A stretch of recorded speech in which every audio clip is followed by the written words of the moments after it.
You are listening to EC Weekly Wrestling. I'm your co-host, Emerson Willard. You can follow me on Twitter at Emerson Willard. And I'm also joined by my other co-host. First of all, we have Mr. Chris Moffat. You can follow him at Twitter at CM42. Oh my goodness. And my other co-host is the biggest little man. Well, that's what all the women say. It's Evan McFarlane. And you can follow him on Twitter at IamWEEvan. Yeah, that's what the women say. Yeah, I've actually been thinking of that all week. Yeah, and You've been I'd like to apologise. I've been thinking of that all week. Thinking about saying for that.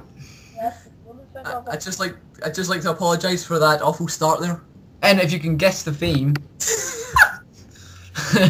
you win nothing. Yeah. So Easter. For quite a call. Yeah. And yeah, and like I said, we are EC Weekly Wrestling. We'll bring you all the latest news and the rundown of Raw, SmackDown and ROH in the week. But of course, we won't be starting that till the 6th of January. But tonight's a special edition. We're going to be doing the wrestling review of 2011. So we've got loads of topics to talk about. And let's jump right into it, I guess. We'll start off with the first one. We're going to have The Rock returning.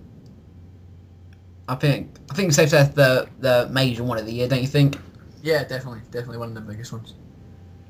Yeah, it was the one that caused the most impact. It got most people talking, and I think it brought a lot of people back into wrestling that were out of it at the time. Yeah, I mean, I didn't watch the Raw live. I caught the replay, but even I was shocked to find out that it's The Rock. I didn't think it was going to be The Rock. Yeah. I mean, I remember you put on Twitter saying that, oh, I've got Raw to watch, and I was just thinking, oh, someone's missed something. Yeah, because I normally hate watching Raw, but when I saw The Rock, everyone was like went crazy in the arena, and I'm mapped out. I mean, I shouted loud and was happy. Yeah, I always remember that night though. I mean, 14th of February was it? I was watching it live. You know, everyone asleep, 4 in the morning, and Yeah. you know, no one expected it, and then everyone just went absolutely nuts.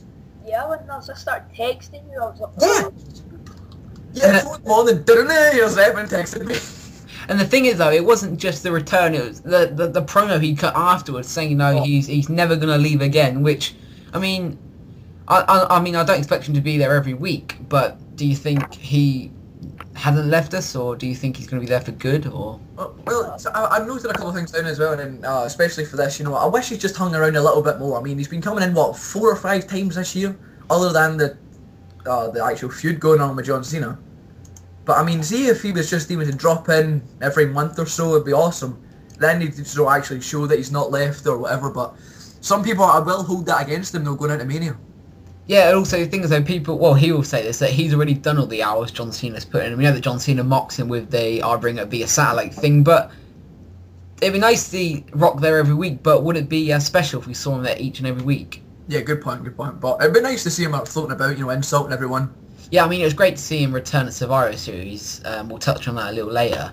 That was great to see him in the ring, and his role at Mania definitely had an impact because he made me buy the pay-per-view. I wasn't going to buy the pay-per-view till The Rock was on it.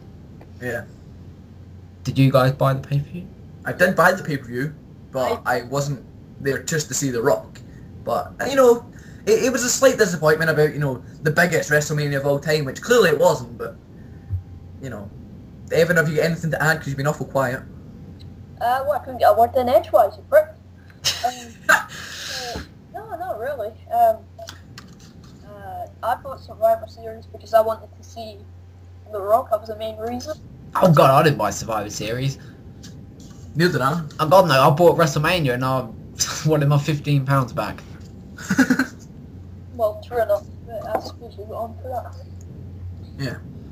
Yeah, so, you know, it was also, what I was going to add as well, at WrestleMania, we saw The Rock and Austin come face-to-face, which was really cool. What a moment that was. Yeah, can you imagine Austin versus Cena and Punk? Oh god, don't get started on that. Yeah. You know, there's a possibility it may happen.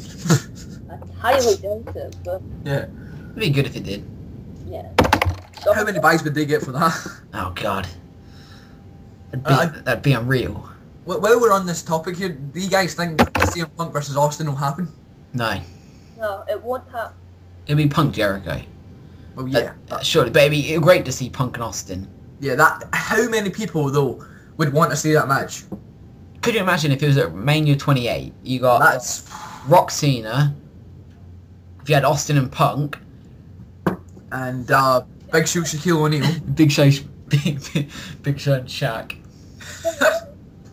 WWE put Punk and Austin on the Mania 28 card. You know that's going to be the second match after Rock and Cena, which would make the WWE Championship match the third match, which they really do not want to do.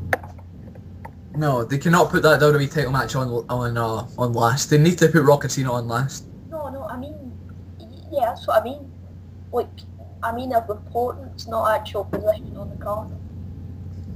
Also, the thing is though, if Punk and Austin did happen, do you think it would kind of take away from the Rock and Cena? Because I'd rather want to see Punk and Austin. Yeah, same. Wouldn't take away, but as I was saying, it would not get as much appreciation because Rock and Cena is happening. They'd be better doing it at another WrestleMania or Survivor Series. Thing is though, coming off of WrestleMania 28, once they do it, the WrestleMania 29 has got to be just as good.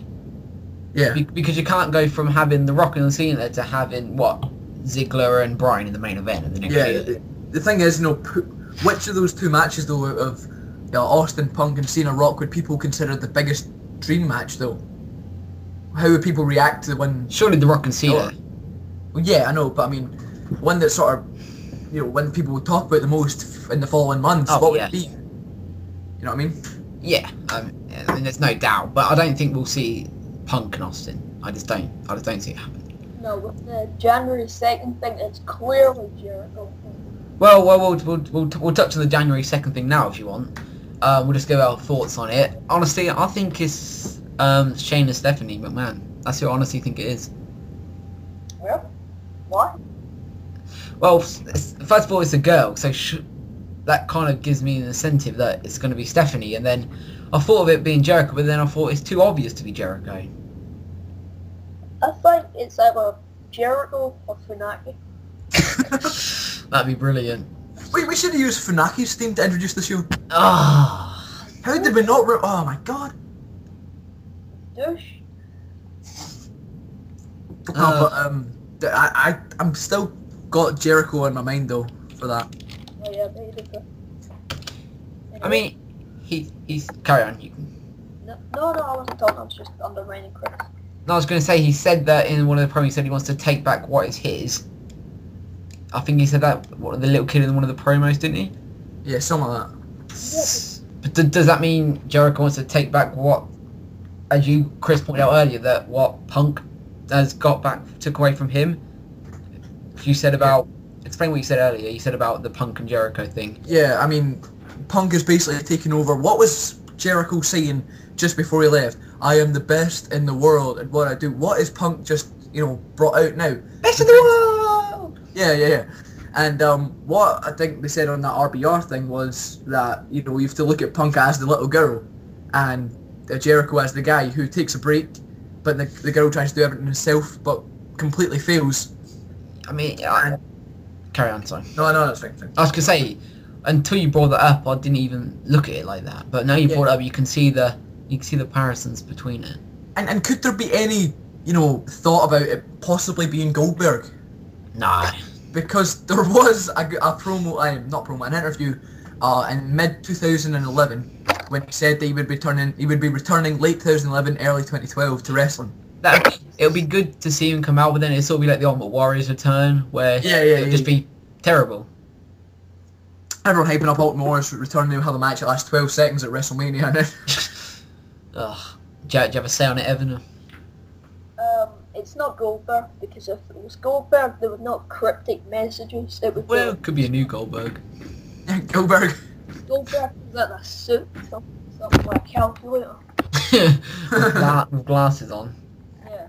Speaking of glasses, I need glasses now. Speaking of glasses. Oh, well, you can join our club then, there. Yeah, I mean, well, I had an eye optician appointment on Thursday. Oh, okay. And This is a wrestling podcast. yeah, well, I thought I'd say my eyes have got worse. I have to wear now on the computer and the video games. Yeah. And by the way, you can add me on PSN, which is Emerson5150. You can also check out wrreviews.wordpress.com for your latest and greatest wrestling reviews. You can follow me on Twitter at WWEEvan and subscribe to me on YouTube, the WWE Evan. Okay, well, we've got that out of the way. Can we get back to the show, please? No, we cannot. We don't want to. We don't want to talk about wrestling. No, we're better than that. Anyway, we'll swiftly moving on. Next thing we're going to talk about is the Summer of Punk. Not the CM Punk. Now I'm going to talk about the Punk from when he made that first shoot promo to SummerSlam. Well, actually, no, we'll do Punk to when he had the match with Night of Champions where it just went downhill. No. It went down the night after So it went down the week after Money in the Bank when he returned. That's 2 weeks after one. I thought the first week after they'd done nothing to even acknowledge what had happened. No. And then he went to Comic-Con. Yeah. And was like, oh, when are you going to put Zack Ryder on television? And now they have, and what's he doing about it? He's giving him hugs and being in 6-man tags with him. Yeah. So, I mean, nothing special there. Yeah. You know, I have to agree, you know, it did go downhill from when he returned. Of course, you know, it's a whole different thing we could talk about. We could talk about it for hours. You know, how they rushed the whole thing. I mean, the way I think about it is Punk was saying about how he's this rebellious guy and about how he doesn't listen to anything. But you remember when they were doing the walkout storyline, and it was Triple H, it was Cena, it was Sheamus, and it was Punk. And then, like, Triple H said, Punk, do you want to go on commentary and that? And then McMahon come out, and then he said, Punk, can you please leave the ring? And he just walks out willingly. It's like, well, what happened to the so rebellious Punk that you don't care what anyone tells you to do? I didn't get that. I thought that Punk character was gone after that, as soon as that happened. And then another thing that grinds me about this, CM Punk and Triple H were having that no DQ match, beating the crap out of each other. Then a month later, they were best friends in a tag team match. I mean, I just think they've screwed CM Punk up big time. I don't like him anymore. Yeah. Want to add anything else? Me? Any of you? No,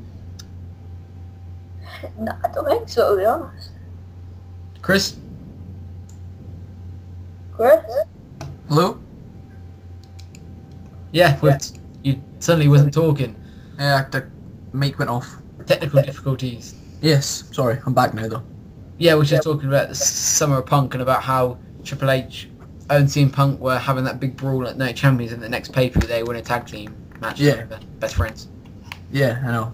It just doesn't make sense though. Some of the stuff they do nowadays just doesn't make sense. So yeah, I think we sort of wrapped up the CM Punk thing pretty quickly, but before we move on, we'll just say, what do you think about the promos he was making? They were pretty good. Oh man, see just some of the stuff they were doing, especially, you know, the shoot interview everyone talks about. The one, the contract negotiation thing was hilarious. That was the best one. Oh man, it was just so good. Even their Cena and Punk's contract signing for SummerSlam was amazing. You know, it's just some of the stuff that he done was absolutely phenomenal. It was one of the things that made you want to watch Raw. But, you know, after they just skipped about, and now the smiley ice cream bar character he is now has just really ruined it. Like, I like the promo that the contract signing had with Vince before Money in the Bank, and then he was like, Vince, I'll kick you in the nuts and you'll smile at me and like it. Yeah. Some of that stuff, phenomenal. And then Vince was like, I apologise, you son of a bitch. Yeah. Awesome stuff. Yeah, okay. So moving on, we're going to quickly switch over to TNA for a bit. We got the Jeff Hardy Victory Road incident where he was high on something. Do we really need to talk about it though? I mean, I guess we should. I mean, and I find it funny how like under a year later, Jeff Hardy is now in the main event of Genesis. I know, man. What is going on? See that we need to have a whole episode dedicated to what TNA are doing wrong. But you know, I'm not going to get into detail just now. But you know, that's just. I didn't watch the Victory Road pay-per-view, but I saw the main event and it was. And then the pay-per-view finished 20 minutes before it was supposed to, and those last 10 minutes was just highlights extended. And then it was funny when the fans were chanting bullshit and Sting goes, I agree. So that kind of sums up there what actually happened. Yeah, I mean, just Evan phoned me actually. I was watching Jersey Shore or something, and Evan phoned me and he was like, you have to watch it. And I was like, no, because it's a TNA pay-per-view. And he told me that like during that pay-per-view, there was like a last man standing match, and someone squirted someone with tomato sauce. So what? that's how you lost the first blood match or something. First blood? Oh yeah, he just squirted something over his chest. Yeah, and then the referee's like, oh, he's bleeding, and they rang the bell. That's something you'd see on Velocity. Not even. Oh, that wouldn't even make Velocity. Yeah. But and then I watched the whole Jeff Hardy thing. He's going giving the fans high fives. You know, he's the most badass heel in the whole company. Yet he's going about jumping on the fans. I also liked it a couple of months before at the Genesis pay-per-view. He come out smoking a cigarette. I mean, what? I know. He's like acting all tough and that, and he just like he lost in a minute. Yeah. He had the match in like his suit and stuff. Yeah, and then the next month he won the belt back when he botched the finish, where he fell off the ladder, then he put it back up and climbed up and got the belt. Yeah. Ugh, Jeff Hardy's terrible. Oh well, he wasn't, but you know, he's now is. And then TNA, they give him the contract back. Yeah. Oh, I don't understand it. They basically think that someone who drew in WWE is immediately going to draw in TNA. Yeah. I mean, Vince would never be stupid enough to. And as everyone's saying in all these podcasts I'm listening to, who in the name of hell let that man walk through the curtain that night? Well, the thing, it was a lose-lose situation for TNA, because if they took him off the paper, everyone would have been pissed. But I can see what you mean. What they should have done is have someone go out and say, look, something's happened to Jeff Hardy, he's injured, he got attacked, blah blah blah. He won't be able to make it tonight. So there we are. We're going to have, instead of Sting versus Jeff Hardy, we're going to have Sting versus Samoa Joe. We're going to have Sting versus AJ Styles. We're going to have Sting versus Ric Flair. Yeah. Oh yeah. We're going to have some of that. Maybe it wouldn't have done as much justice as people was looking forward to. But at least if they explained what happened and people would understand that Jeff Hardy is not in the greatest condition to compete, they would have let him. Would have let it slide. They could have also, because they obviously knew way before the main event that Jeff Hardy wasn't in the right shape of mind. They could have quite easily done what you said, say Jeff Hardy's been attacked or whatever, or say something like to do with his flights that got delayed, and then you could have like the number one contenders match that night. Just add the number one contender spot over the match and it would have been fine. I mean, sure, we'd have bitched about it, but not as much as this. Yeah, I mean, it's basically disgraced TNA. I haven't been a TNA fan since, really. I've been watching some of this stuff. I've completely stopped watching it recently. But Evan, you want to comment? Because I know you've always been a big Jeff Hardy mark, so. Yeah, as Chris said, in early 2011 I was heavily into TNA. I thought the company was only going to go higher, but after Victory Road I just got really pissed with it. And since October, I ain't watched a single full episode of Impact. No, I have to admit though, I mean, they've had a couple of alright shows. Actually, Against the Odds was really good. Destination X was phenomenal. Bound for Glory wasn't that bad. I thought Bound for Glory was better than WrestleMania. I wouldn't say that, but I mean, I'm sure Bound for Glory. Do you think Bound for Glory and Lockdown was better than WrestleMania? I'd say Bound for Glory was. I wouldn't say Lockdown. Oh, I thought Lockdown was great. I thought Lockdown was really good. I mean, Destination X was better than WrestleMania. Yeah, I mean, the problem with Destination X was it was in the same month of Money in the Bank. Yeah. So it just doesn't get enough credit as it's due. Yeah, I get your point. I get your point, Cole. I guarantee Evan's been waiting to put that on the thing for the whole show. Yeah, I knew it was coming someday. And also, just as you mentioned earlier, this is just for you, Chris.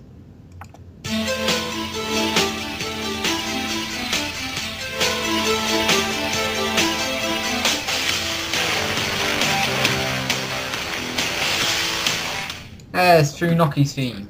Thanks, buddy. Yeah, we all love Funaki. Yeah. Anyway, moving on. Looks like we're staying on some TNA stuff next. Yep, we got Roode winning the TNA World Championship. Not necessarily winning the belt, but the way he should have won it at Bound for Glory. It was a no-brainer. It's TNA. That's the problem. Thing is, though, Hulk Hogan went on saying that Robert Roode wasn't ready for the belt, but he'd give it to James Storm and then Robert Roode. If anyone can work that one out, then please do. But then the next week, Robert Roode got it anyway. Yeah, that's what I mean. He said he wasn't ready. Then 2 weeks later, he got it. And Evan was extremely pissed after Bound for Glory, weren't you? Yeah, I was. Just don't see why they couldn't have just given the title of Bound for Glory. Why did they have to wait until Impact? See, TNA does not give a rat's arse about their pay-per-views. They want TV ratings. Exactly. It's sort of like the pay-per-view build towards the TV shows instead of the TV shows building towards the pay-per-views. Yeah. That's what it is. It's like, it's not buy the pay-per-view this month to see this. It's, oh, stay tuned for Impact, we'll see this. Yeah, they're not that in Final Resolution or something like Yeah, they said 5 more minutes at the end of the pay-per-view. The pay-per-view cut off, and then at Impact they put 5 more minutes when the wrestlers were fully healed again. Yeah. And then... Carry on, sorry. At the end of pay-per-views, tune in to Impact. No one watching that pay-per-view does not watch Impact. See, the fact is, though, if you have to state to people to watch your television show on your pay-per-view, why can't you have people watching your TV show anyway? Why do you need to say that on a pay-per-view? Think so. Only like 8,000 people. I've heard that like only 8,000 people buy the average TNA pay-per-view. Yeah. So that's obviously going to be your die-hard TNA fans. So of course they're going to watch the pay-per-view each every week. But why are you building towards the free Impact shows when you should be building towards the pay-per-views? It's basically like at WrestleMania, Michael going, oh, what a move there from Randy Orton, but check in on SmackDown just in case he hits that dropkick again. Yeah, exactly. It's stupid. TNA's stupid. It's simple as that. I mean, as you know, Evan and I have said, I don't know about you, Emerson, but we haven't been watching it. You know, I gave up watching any Impacts after Destination X. But I mean, I'm pay-per-views. Yeah, I'm trying my hardest, you know, to give it a go. I'm trying, you know, sort of. I try to watch it for the TNA I used to. As you well know, I was a huge TNA mark, you know. Yeah. And I think we all were. Safe said we were huge TNA fans. I still like to try and keep up with for guys like AJ, Joe, Daniels, but they still got the stupid people running the company, and it's never going to change. Yeah, and Joe needs to get out of there. His time is over. He needs to understand it. He needs to go to WWE or at least Ring of Honor. Yeah, I mean, but what was I going to say? I was going to say, yeah, I mean, I'm trying to, you know, watch something different in WWE. Yeah, I watch Ring of Honor, I watch FCW, I watch PWG whenever shows are on. But, you know, I did watch Impact, but of course, not anymore. So I'm trying to give it a go once in a while, but it just doesn't happen, you know. Things that I try to give it a go because we watch it, we get it Sunday in the UK. I think as soon as it hits an advert, I think, oh, I can't be bothered to sit through the advert to wait to watch what happens next. It's like, I don't want to wait to see what happens next. I just give up on it. Do you have any more stuff you want to add in, Evan? No, not particular. I'm just disgraced by the product. Well, we didn't even discuss how Roode should have got the title anyway, though. We just sort of went on to TNA. Yeah, well, Roode got the title. To be fair, the way Roode got the title, I didn't mind it. I thought it was good. But the thing what really baffles me, you know how they would do, I don't know if you watched any of the pay-per-views, but they were saying about how Roode's family are disappointed in him for cheating and that. Did you know anything about that? No, not at all. Well, basically, they were playing these like video promo things of Roode's children saying, I don't understand why Daddy's cheating. But yeah, in 2009, he was a heel with Beer Money, and he was a heel with Team America in 2005, and he was still cheating then. Yeah. It's like, I hate it when companies don't refer back to the history. That really bugs me. Yeah, I know, and one of the things that really annoyed me as well, though, was the fact that they built how many months? 6 or... It got to be about half a year or something. That they built this Bound for Glory series with people getting points, people getting eliminated, points, all the way up, which is obviously going to think, well, the winner of this is going to work so hard to get so many points, and they're going to win the belt. No, they build the whole thing up for over the better course of the year, and he doesn't win the belt at the show it was supposed to lead to. What in the name of God was the point in the Bound for Glory series if the winner of it didn't win the belt? I know, and another thing that got annoyed about the Bound for Glory series, it was so obvious that Crimson was going to win. Yeah. And then he gets injured. So I'm glad Crimson got injured when he did, because I knew they'd put the belt on Crimson. I knew they'd put the belt on Crimson. And he sucks. I'm not a Crimson fan at all. I like his theme. Yeah. Evan, you a Crimson fan? I'm a Crimson fan. Yeah, I like Crimson. He's a terrible wrestler, but his theme's cool. That's what people say about Crimson. Yeah, he's got nice trunks and his theme is cool. Oh, bit gay, Chris. Yeah. Chris observed Ben's trunks. Oh, you gotta love it. Oh, Shuggy Ducky. Shuggy Ducky. So Roode winning the belt should have happened at Bound for Glory, but it didn't. And that's another thing I forgot to add. He won the belt on Impact. What the? So you expect people to pay money for Bound for Glory to then see him win the belt on Impact? Yeah, but I have to admit, he has been a badass heel lately though. Yeah, he's been a good heel. And the thing is, like, also, the crowd wanted him to win the belt. Yeah. The crowd was so into Roode winning the belt that when he did win the belt, no one cared. Yeah, they were so ready to pop as well, and then... It's the same, I know you follow ROH, Chris. I know you watched the Best in the World pay-per-view, didn't you? Yeah. You know when Davey Richards won the belt? Yeah. I thought he should have won the belt at Final Battle 2010 when the crowd really wanted him to win it. Yeah, oh man, that crowd at Final Battle 2010, that whole show was phenomenal. And could you imagine that they had Steen Generico, and what else did they have? They had Richards Papa and Briscoe Strong. and everything. Yeah, Briscoes, Papa Briscoe versus, was it Kings of Wrestling and Sarah Del Rey? Yeah, can you imagine, right, if they had all of that, and then have the best wrestler in the company win the belt? Oh, and things like, by the time we got to Best in the World, yeah, the fans popped for Davey winning the belt. Yeah. I didn't care Davey won the belt. I knew Davey was going to win the belt then. Yeah, I mean, one last shot. Was it not one last shot at the Final Battle? Yeah, they said it was one last shot at Final Battle. But no, I'll stay on Ring of Honor until I get the world title. Well, he's not left yet. Yeah, and I have to admit, I'm a huge Davey Richards fan. I do believe he's definitely got to be one of the top 3, if not the best wrestler in the world currently. I'm a huge Davey Richards fan. But, you know, I mean, I highly agree with you. I mean, that show would have been one of the best shows ever if he would win the title at Final Battle. But Final Battle is tonight? Yep, it's tonight. GoFightLive.tv. I will be checking it out tomorrow. Yeah, same. They will never live up to last year's show. No, I love Steen and Carino, but you know. I mean, the thing with the Bound for Glory this year, I haven't been like talking about it for weeks.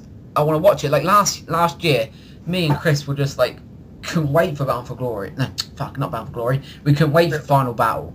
Yeah, can you imagine? Can you remember that when you know McIntyre fan and SES Grant B was staying here and like we were just chatting on Skype that whole night? Yeah. Like, oh my god, Steen Generico. And I was like, with Steen Generico, the feud would have been great and it had been so well booked, and that's definitely one of the best feuds in my opinion, of all time. Yeah, definitely. I know Evan don't watch Ring of Honor, but do you have anything to say about that, or don't you really?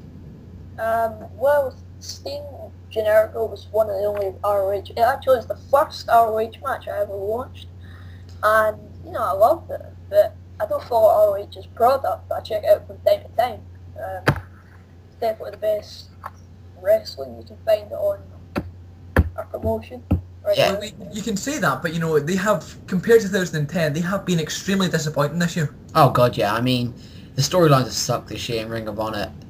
The shows, yeah, they've been good, but they haven't been up to, you know, like how most shows last year were consistently great. Yeah. But this year, some shows have been lacking, and people just haven't really cared about the Ring of Honor product this year. And then what was the whole thing with Steen leaving and stuff, then coming back at Best in the World. That part with Steen at Best in the World was just awesome. Yeah, and the way like everyone thought he was going to be a good guy, and then and I love that quote though. Like, I mean, of course the thing that Steen said, but the part after that when everyone's attacking him, Dave Prazak just goes, "Steen's out of his mind." Yeah, it seemed awesome, and the fact that he left Final Battle last year and is now back, that same sadistic, you know, SOB he was, and he's now fighting the guy who created him. He's definitely, that's great booking.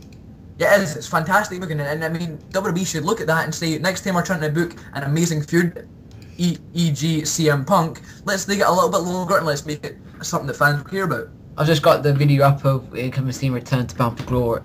Fuck Bound for Glory. Best in the World, and when he says this famous quote thing, it's great. Yeah, great. And fuck Ring of Honor! Wait a minute, I didn't get it right. My name is Kevin Steen. And fuck Ring of Honor! That was just awesome. Oh man, that's just great. But yeah, speaking about ROH, we will be reviewing the ROH TV shows in the coming year, so look forward to that on January the 6th. Yes. Okay, moving back to WWE, because TNA hasn't had really a year to talk about, really. No. The next one is the Triple H walkout GM storyline. Evan, you want to take away with this one? The storyline, it was a decent one, but they could have made it a lot better than what it was. They, by doing this, they ruined Punk you know, what's that word? Sound it. What is it? Yeah, whilst Evan thinks of that word, I'll just chip in. I think calling the storyline decent is a compliment. I thought the storyline was suckish. It for me, it didn't really make sense. Well, you see, I mean, the thing about when everyone walked out on Raw, you know, that just then, you know, I was thinking, holy shit, what's going to happen next week on Raw? So then I get all excited, you know, up early, 7:30 in the morning, ready to go to school, you know, yeah. Then we go to watch Raw, and then what do we have? Triple H coming out with no one there, no announcers, no people backstage. I thought was great, and I thought, oh, this is going somewhere. Then we have Triple H come out. Here comes Sheamus, CM Punk, and Cena. Obviously, I mean, you know, Cena was going to come. Yeah. CM Punk, who was like insulting Triple H's wife and Triple H's movie career and everything, is now standing by Triple H. Yeah. Because he's cool. And they came out, and that was fine. They had a suckish match. With some good commentary, I suppose. Yeah. And here comes Vince McMahon, and Triple H is out, John Laurinaitis is in, and Raw's back to the way it was. Like Yeah. that. And the thing that I think, you know, they say about how it was an unsafe working environment. It was no different. It was no different from last year when Nexus was running about, beating everybody up. It was no different for the referees. The referees have been getting their ass kicked for many years. If you go back and look at the Hell in the Cell matches, they've been getting their butts kicked for the whole thing. And they're like, I don't feel safe anymore. Yeah, and then it's like, oh, it's that Mike Chioda is like, oh, I've never seen any abuse from the referees possible. Take a look at Judgment Day 02, Chris Jericho versus Triple H Hell in a Cell. What type of murder did Tim White go through in that cell? Yeah, and also what the Divas say, I don't feel safe. What the hell happened to them? It's like, oh, Sheamus with a right hand. This is an unsafe working environment. Get them out of there. And then, the thing is though, what's different from what it was then to now? Like from when they walked out, what's the difference from before they walked out to what it is now? For me, there's nothing different. Yeah, well, yes, there is. Triple H isn't in charge. Oh yeah. Things though, but he's wrestling again. Yeah. It's like... So they're only safe when Triple H is walking about with a sledgehammer? Oh, don't get me started on that sledgehammer on a pole match. That was like a Vince Russo booking there. Do you see Nash's botch of this pedigree? Oh god, Nash. People bash TNA for using Nash, but then the WWE go put him on a pay-per-view. Like TNA, it wouldn't have shocked me if TNA did it. And I love seeing Nash return at the Rumble. That was great seeing Nash return at the Rumble. But yeah, of course, the Rumble's always got good surprises. Yeah, and we saw the return of Booker T. So. Oh yeah. Can you dig that? Can I have to say, Matt Striker's commentary at Royal Rumble was hilarious when Booker T came out. He's like, do it, please do it. I miss Matt Striker on commentary. Do you ever? Yeah, kinda. I like Matt Striker. Oh, can you imagine Matt Striker, Booker T, and Michael Cole? Or just take Michael Cole out of the equation. I'm going to get on Michael Cole now for a bit. I know Chris shares the same opinions as me. The way he bashes everybody who walks out, apart from The Miz. Booker T and Mike Adamle. Oh, Mike Adamle, don't get me started on Mike Adamle. Jeff Hardy. It's like, and Jeff Hardy Swanton. Very interesting maneuver from Jeff Hardy. It's worse than Vince McMahon's. What a maneuver! No, Vince McMahon was awesome. Oh, what a maneuver! I remember I was watching a clip on YouTube. It was like Vince McMahon goes, "Oh, what a maneuver!" Bobby Heenan turns and goes, "It's called a suicide dive, Vince." Vince is like, "Oh no."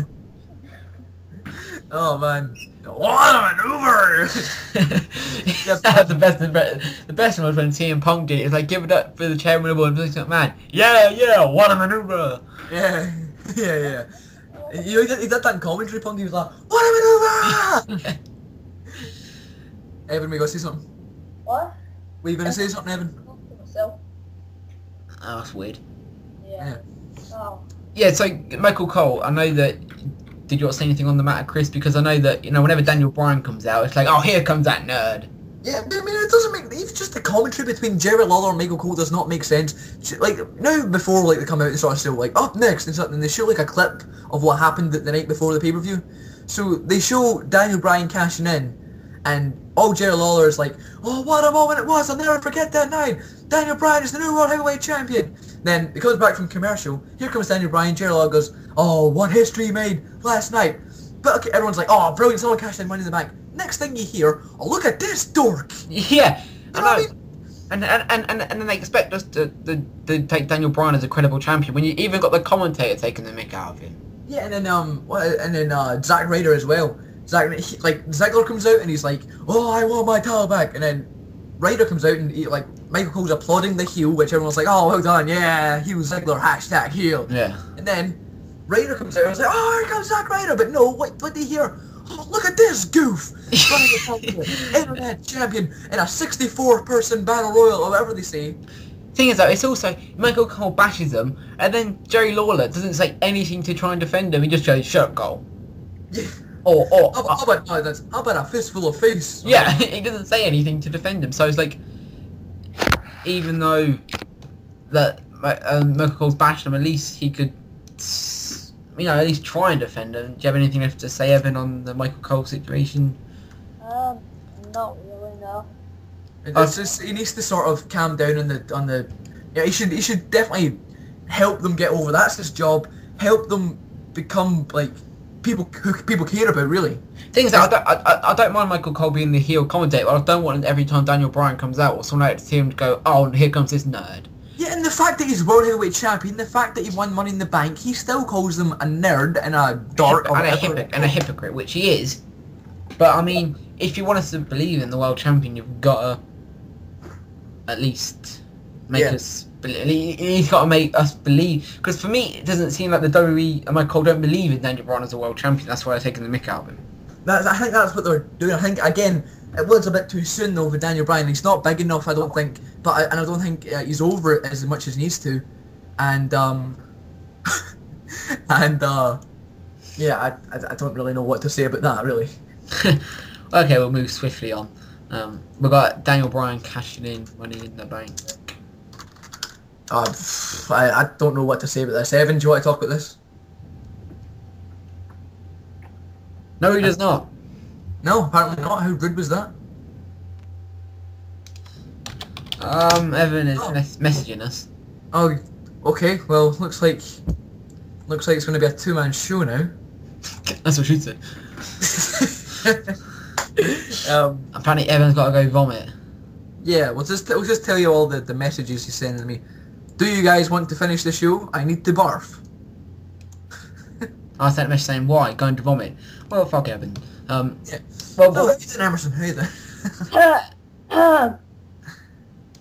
It's alive. Is there something wrong, Evan? It's hideous.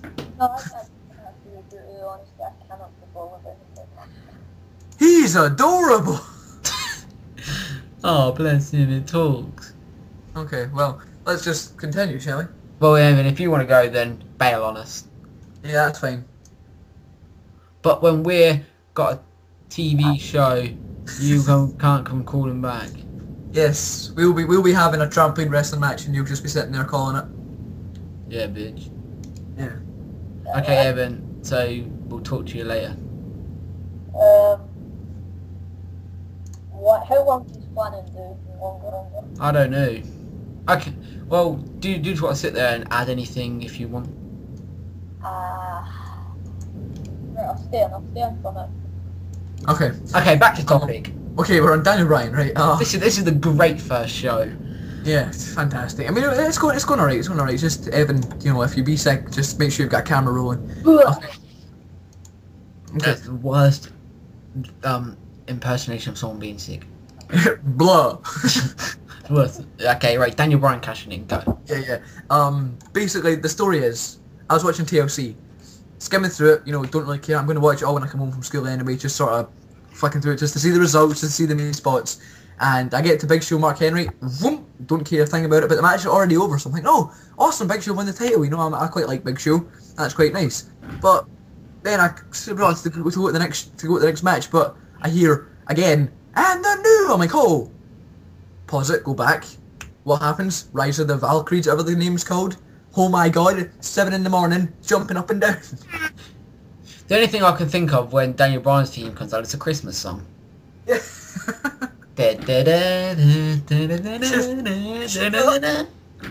Last Christmas. You can imagine it getting like a rock version of Last Christmas. And then, look at this dork. Yeah, I can picture that. But anyway, Daniel Bryan winning the belt was definitely something great. I mean, I'm a big Danielson fan. One of the highlights of the year, definitely, wouldn't you say? Yeah. It'd be nice to see him cash it in at WrestleMania. It would have been really good to see him cash in at WrestleMania. Just because, you know, it would have been WrestleMania, it would have been special. But to me, he had all those opportunities when he could have cashed it in. And if he cashed in at WrestleMania, it would have been something... Well, you could have had the belt way earlier than that. Yeah, I think he should have cashed in at Survivor Series when the crowd were going nuts for him. Yeah. When the crowds were chanting their name. Because that was a pro Daniel Bryan crowd, and they knew everything about him. Yeah, and on TLC, you know, yeah, that you still got a big pop, but it wasn't as like, oh my god, Daniel Bryan's the champion. It's more like, oh look, Daniel Bryan's the champion. We're getting shot by the Iraqis. Duck. Iraqis as an act of racism. Bin Laden from the grave. Anyway, we're going far too much off topic. Yeah, and as I was saying, you know, you said about how Daniel Bryan should have cashed in at Survivor Series. They could have also done like maybe a chairs match at Survivor Series. Well, not a chairs match, as that stipulation sucked. But they could have done something bit more of a stipulation at Survivor Series for the Mark Henry and Big Show match, and then had Daniel Bryan cash in. Yeah, I mean, Survivor Series, the crowd was hot for it, just for The Rock. You heard the ovation Ryder got. You know what I mean? I mean, Ryder's from the hometown, but Danielson's been going through there for years. So yeah, I think it'd be the perfect chant. They were chanting their name extremely loudly. The commentators were trying to talk over, but they just couldn't do it. And it would have worked perfectly. I mean, that's the moments that... I mean, it still is, though. I'm not taking anything away from the TLC stuff. Things that it wasn't the same kind of crowd as it would have been. Yeah, it was more of a WWE crowd. Let's do that. Yeah, you can't beat a New York crowd. No. But yeah, I mean, when you look back in 2011, one of the moments that will stick out is Daniel Bryan cashing in. I mean, when you look back in 2010, one of the moments is The Miz cashing in. You know what I mean? Yeah, I mean, no one cares about... I don't care about Del Rio cashing in because it wasn't anything special. No. It didn't mean anything because Del Rio has been a complete and utter flop.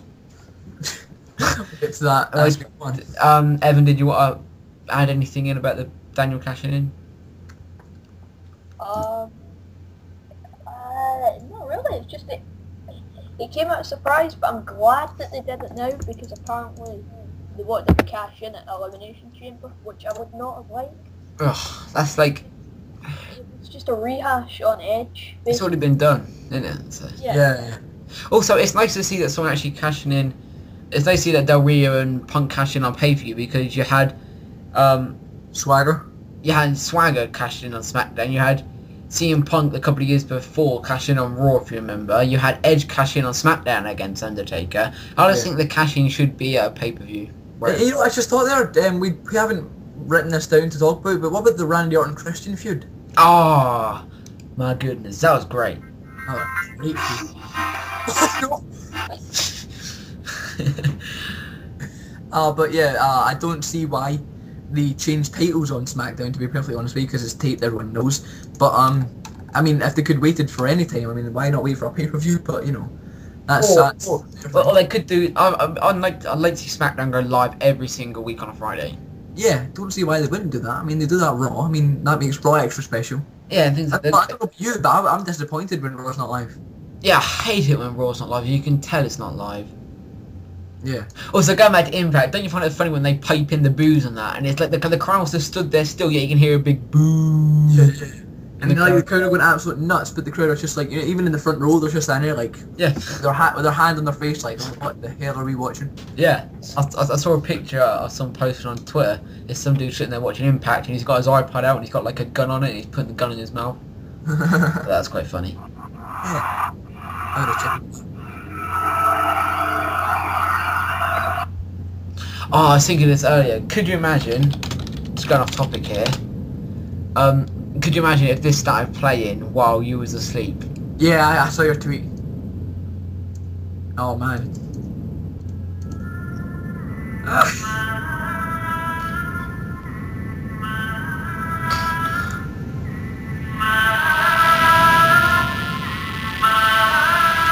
slowly start waking up. Yeah. You see Chris Benoit standing above you with like a bit of rope or something. You just sort of sit up, you're like, Mom? Or we swore we said Benoit. Yeah. Anyway, did you talk about the autumn Christian feud? Because it was definitely a great feud in the end. Well, it's not nothing we need to talk about highly. I mean, yeah, you can get a good little feud going now, but... Okay, enough of the themes. Hey, thanks for that. But for fuck's sake. You can get a good feud going, you know, that it's a bit circusy, but you know, this was one of those feuds that really had some good matches. Like I can honestly say, every match they had, whether it was pay-per-view or it was SmackDown, they had a phenomenal match. Yeah, and I saw that Christian and Orton were on the card. You're like, oh, here we go. And I remember when Christian lost the belt that next night on SmackDown. Everyone was so pissed, and I was pissed. But I'm glad he sort of lost it that early because it made it into a great feud and a great character for Christian. People thinking that Orton's going to raise hell and go on and face Mark Henry in the Big Show, but no, they had a series of 4 or 5 pay-per-views that was really good. I also I don't like Randy Orton.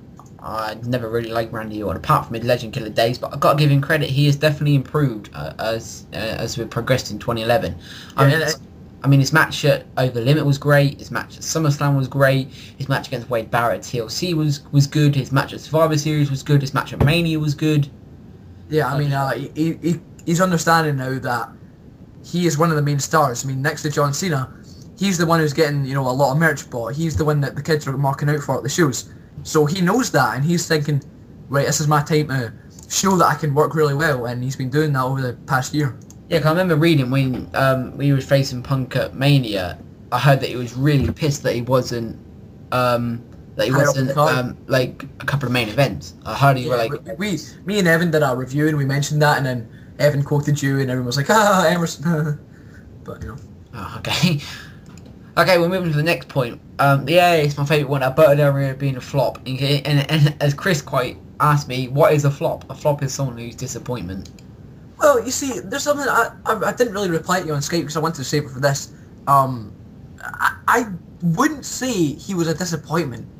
I would say that he was rushed. I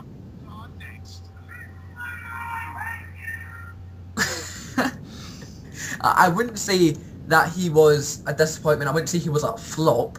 I would say that if they gave him a bit more time, he would... I don't think he should be a 2-time WWE champion. I don't think he should have won Money in the Bank. You know, I don't even think he should have won the first ever 40-man Royal Rumble. Give it to anyone. But, you know, I mean, fine, yeah, I was happy at the time. But I think they've intentionally put Del Rio in these big main event predicaments that he is not ready to handle yet. And yeah, he's gotten boos, you know, off the crowd. Ricardo has helped him so much. You know, he's taken a lot of bumps, he's taken a lot of sacrifices, but he's won a lot of stuff too. And they're making him a bit too serious than he should be. I'm talking this time next year, he should have been a 2-time WWE champion, not 8 months into his career. When Alberto Del Rio won the Royal Rumble, for me, I was pissed because I knew he'd be rushed too easy and I knew he'd be wasted. But I was also glad because I thought that this Alberto Del Rio character is good. I think he's good in the ring. I think the character's good, but like you said, he's rushed, and because he's been rushed, he's been a total disappointment. I mean, you can't blame him for what happened at WrestleMania. You know, Edge had to retire. You couldn't really blame him for that because he was going to get the belt there, and I'm so glad he didn't get the belt at WrestleMania because that would have been way too early. Yeah. And then when he won Money in the Bank, I was thinking, why does he need to win Money in the Bank? Why not give it to someone who could actually come of use to it? Because Del Rio didn't really need to win Money in the Bank. No, people were taking him seriously anyway. It's the same as I say that John Cena and Randy Orton don't need the WWE Championship or the World Heavyweight Championship. Yeah. Because they're already so over. Unlike someone say like, hey, I'm trying to think, I can't think of it on the top of my head who needs the belt to sort of. I can't think of anyone. But yes, like I said, Cena and Orton don't need the belts, just where I think Del Rio didn't need the Money in the Bank. No. Not one of the things that you should have got. And, put on. Right, carry on. Evan, did you have anything to say on Del Rio for 2011? Yeah, I don't really. It's just that his year could have been better, although he's got Royal Rumble and Money in the Bank and the WWE title. Alright, well, I think we wrapped up Del Rio. Yeah. Okay, our next topic. Oh, speaking of WrestleMania 27, we got Edge retiring, which was definitely a sad moment because I'm an Edge fan. I appreciate what he's done, and it's just a sad way to go, really. Not a lot you can do though. Yeah, you talk about it a little bit for a second. Okay, well, I'm pretty sure you've heard, but if you haven't heard, Edge had to stop wrestling for medical reasons. What do you mean? If you haven't heard? Well, you never know. Someone might not have heard. I doubt it, but anyway. Fuck. Curse word. Basically, fuck. Edge. I think we can all say that Del Rio was scheduled to win the belt at WrestleMania. Do you agree? And of course, Edge won. And then I was thinking, well, I was pissed when it happened. I was so annoyed. Because at the time I wanted Del Rio to win, but now I'm glad he didn't win at WrestleMania. And then Edge come back next night on Raw, I think it was, with that promo saying he wasn't gonna be wrestling anymore, and it comes as a shock because he said like Edge had it. Because I remember it was during Tough Enough, they had like a promo on Tough Enough saying that Edge has got an announcement to make. Yeah, and what was the thing that was really annoying with me? Yeah, it was a shocker at the time, of course, but when you think about it, you could have saw it coming easily. I mean, he was having great matches, he relived a lot of stuff. He teamed with Christian. He had a match against Christian, I think. He, was doing a lot of his own stuff, the 5-second posing and stuff like that. And that was the reason they're doing all that, because he was going to go. And apparently Evan wants to say something. Go, Evan. Evan has died. This is his Japanese assistant, Kwon. Who do you guys dancing on ice? Oh, okay. Anyway, well, basically, I'm gonna miss you, Evan. Evan's someone you have to take in your stride. You take him for what he's worth. Yeah. He's had a stressful day at the Wonka factory. Kind of break. we're not having a funeral when Evan dies. We're just gonna go and Google Translate. And anyway, yeah. I remember watching it live. Edge had an announcement to make, dun dun dun, and I was thinking, interesting. He's not going to get another world title, is he? Because he's currently the champion. Why would he relinquish the belt? And I'm thinking, this is interesting. Did you actually think that? Did you actually go, what is happening? It just got his promo. You just go, what is happening at this moment in time? Oh, I remember that. Can't. God, shut up with your Japanese section. Shut up, Evan. Evan, did you want to say anything on the Edge situation? No. Okay, piss off. That's like the other night. It was in commentary and I said, do you have a prediction for this match? No. Also, yes. Thanks. Oh yeah, you can also search on YouTube CWA Wrestling for Chris's little promotion there. Thanks, Emerson. Go check it out. I've commentated a few times. Oh, yes you have. Oh, that's sexual. Oh, yes you have. Anyway, the next thing we're going to do, that's what she said, yes you have. You can follow us on Twitter at CWA Wrestling 42, and you can also subscribe to CWA 42 on YouTube. And CWA, no, EC is now trending worldwide. What did you say? Can I go? I'm going to vomit. Is Trevor's trending? Also, going back to, we said about the It Begins 2012 thing. You know how, like, it says, like, trending now, blah, blah, blah, and then it has, it sort of goes all fuzzy and shows that YouTube link. Yeah. Why don't the commentators ever mention anything about it? Yeah, I have no idea. Like, because, I don't know, some people are going to say, well, it's only coming from the TV feed, but the monitors are from the TV feed. Yeah, no. So, like, it's surely if that happened, you go, ooh, what's that? Well, maybe just intentionally that they're looking up at the ring instead of the monitors at that time. Oh yeah. Or maybe it's Michael Cole behind it and Jerry Lawler. They're behind it. Michael Cole's the girl and Jerry Lawler's the boy. We're running over a bit, so. Yeah. Okay. Well, we'll run through these ones quickly, briefly. We got the 22111 thing. We all thought it was Sting, and it wasn't. I didn't think it was Sting. I knew it wasn't going to be Sting. Did you think it was Sting, Evan? No.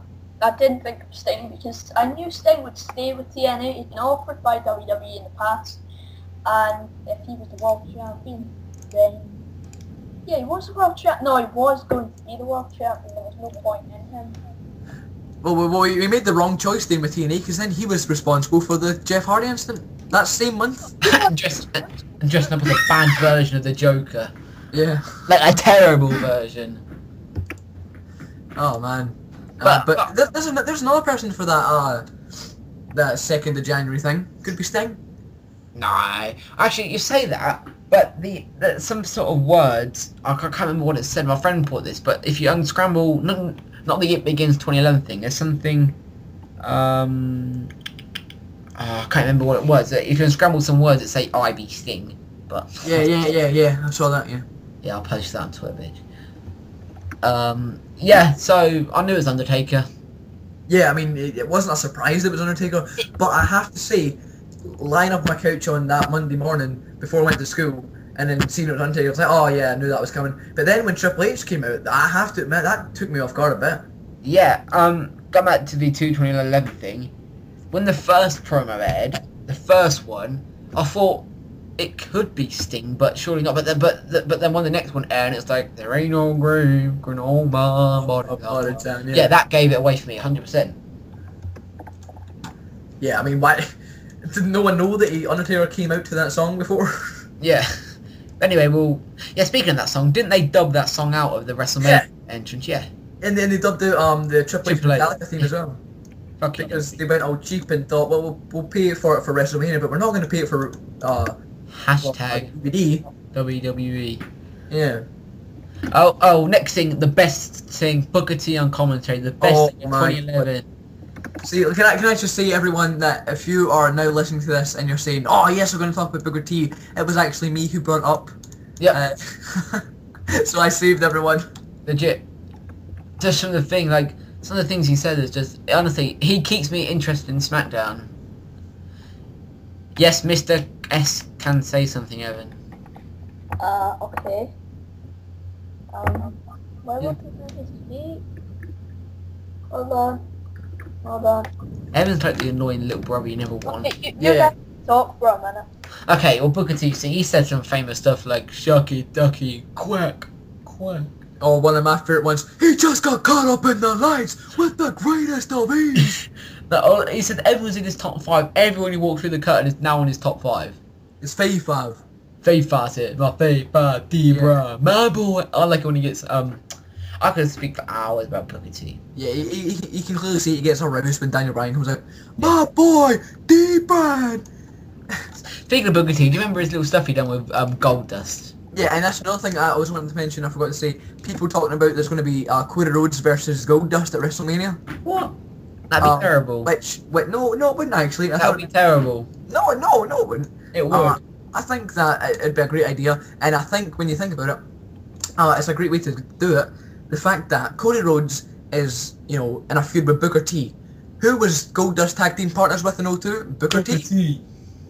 But I mean, Gold Dust surely can't wrestle anymore. Well, I mean, I'm sure he can. The thing I find funny is Evan's typing. Can he speak when he can just speak it himself? Who, Booker T? No, Evan. He's saying, sorry, she was in the can. She's back. Well, what doesn't Evan just tell us that? Well, she did. He just went, she? Go on, go. Go, Evan, go. Chris once went to prison for unspeakable gay things. What flavour is this wall? Yes. Oh, yes.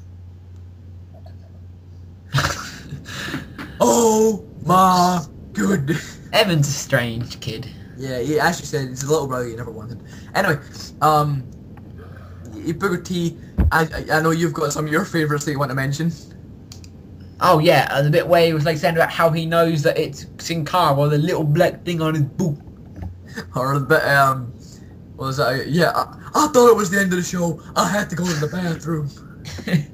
That's the best. I mean, we're just talking about his funny quotes, but the fact he returned just the commentary. I mean, the bit that I, found out that Booker T was on commentary, I marked out. I was thinking, wait a minute, Booker T, who's been in TNA for a long time, will have no idea who most of these people are. So let's see, and we won't be able to understand anything he's going to say. So let's hear what he's going to say, and he was actually awful. Yeah.